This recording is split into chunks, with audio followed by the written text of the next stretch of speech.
Ustadz, lah sekarang yang di alam barzah ngapain? Yang di alam barzah ini sekarang kita harus paham, alam yang dilewati manusia itu 4. Ada alam janin, ada alam dunia, ada alam barzah, dan ada alam akhirat. Nah sekarang yang di alam barzah ngapain Ustaz? Di alam barzah itu 2. Kalau tidak mendapatkan naim, dia mendapatkan adab. Kalau tidak mendapatkan kenikmatan, maka dia mendapatkan adab. Dan manusia ketika di alam barzah, maka mereka diperlakukan oleh Allah sebagaimana amal yang mereka lakukan ketika mereka di dunia. Makanya macam-macam, beda-beda. Ada roh yang ditaruh di dalam barzahnya, dilapangkan antara pandangan dia dengan ke surga. Maka dia melihat surga dan dia menikmati itu setiap waktunya dan setiap saatnya. Itu kenikmatan. Ada roh yang kemudian tergantung antara langit dan bumi. Siapa roh itu? Yaitu adalah mereka yang memiliki hutang, tetapi tidak membayarkan hutangnya sampai dia meninggal dunia. Dia tergantung antara langit dan bumi. Dia kesakitan, nggak bergentayangan. Nggak ada bergentayangan, turuh nggak ada bergentayangan. Maka kemudian di alam barzah itu beda-beda. Ada yang mendapatkan kenikmatan, ada yang ditaruh di sungai darah, dia melipir, setiap dia melipir dilempari batu sampai pecah kepalanya. Siapa? Pemakan riba. Ada yang kemudian ditaruh di tanur, tanur itu periuk, masuknya kecil, kemudian bawahnya gede.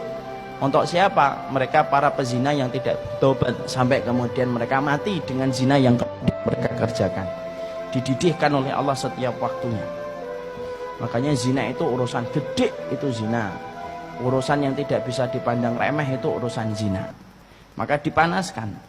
Ada roh yang kemudian di dalam tembolok burung-burung hijau menikmati surga, masuk ke surga di tembolok burung hijau, kemudian makan yang di surga, kemudian rumahnya di bawah arsy-nya Allah. Siapa itu? Darahnya para syuhada. Beda-beda. Ada roh yang kemudian mati bunuh diri terus. Kalau dia bunuh dirinya dengan gini, ya dia gini terus. Siapa itu? Orang yang matinya bunuh diri. Kalau ada orang yang kemudian matinya minum baygon, ya di dalam kuburnya minum baygon terus. Dan tidak usah tanya, baygonnya dari mana Ustaz?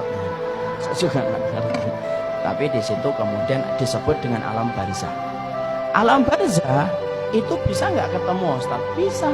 Orang itu kalau di alam barzah bisa ketemu. Makanya perhatikan ketika Nabi lemah di atas pangkuan Aisyah radhiyallahu anha, maka Nabi mengatakan ila rafiqil a'la, ke teman-teman saya yang berada di tempat yang tinggi. Siapa itu? Musa, Ibrahim, Harun, Ismail. Makanya Nabi ketika Isra Mi'raj ketemu nggak dengan saudara-saudara beliau? Ketemu Nabi Musa, ketemu Nabi Ibrahim, ketemu Nabi Adam. Berarti dari dalil itu alam barzah itu mempertemukan ruh selama mereka mendapatkan kenikmatan kubur. Keluarga kita ketemu dengan keluarganya selama mereka sama-sama mendapatkan kenikmatan kubur.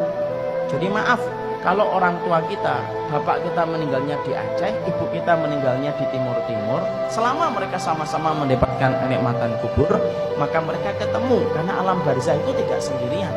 Alam barzah itu mempertemukan dengan saudara-saudaranya. Syaratnya satu, sama-sama mendapatkan kenikmatan kubur. Dan kita saling bisa mengunjungi satu ruh dengan ruh yang lainnya ketika di alam barzah.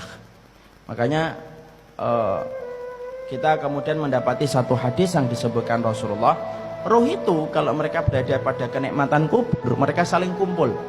Makanya kalau ada ruh yang baru datang, baru meninggal dunia, mereka menyambutnya.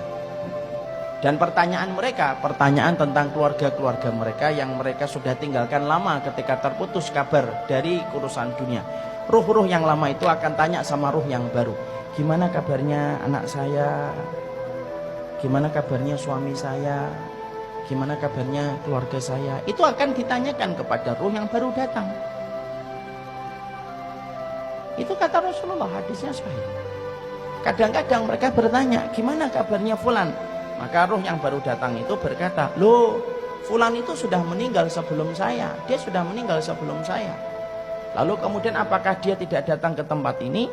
Baru kemudian dijawab, oh kalau dia tidak datang, kalau meninggalnya sebelum kamu, kok tidak datang kepada kami? Fa'idha huwa ila hawiyah, berarti dia pergi ke pangkuan api neraka. Nah disitulah ruh itu ketemu. Dan ruh kemudian mereka bertanya kepada ruh yang baru. Makanya kita mendapati bahwasanya itulah yang dinamakan dengan alam barzah, masih bisa bertemu. Siapa ruh yang tidak bisa berkumpul? Ruh yang mendapatkan azab kubur itu tidak bisa ketemu. Karena orang yang mendapatkan azab kubur berarti dia berada pada hukuman. Hukuman itu yang tidak bisa mempertemukan dengan keluarganya. Sama dalam konteks kehidupan kita. Kalau ada yang di Cipinang, penjara, dia tidak bisa ketemu saudaranya, tidak bisa ketemu dengan keluarganya. Sama sebagaimana itulah kita kemudian mendapati di dalam ruh itu semacam itu.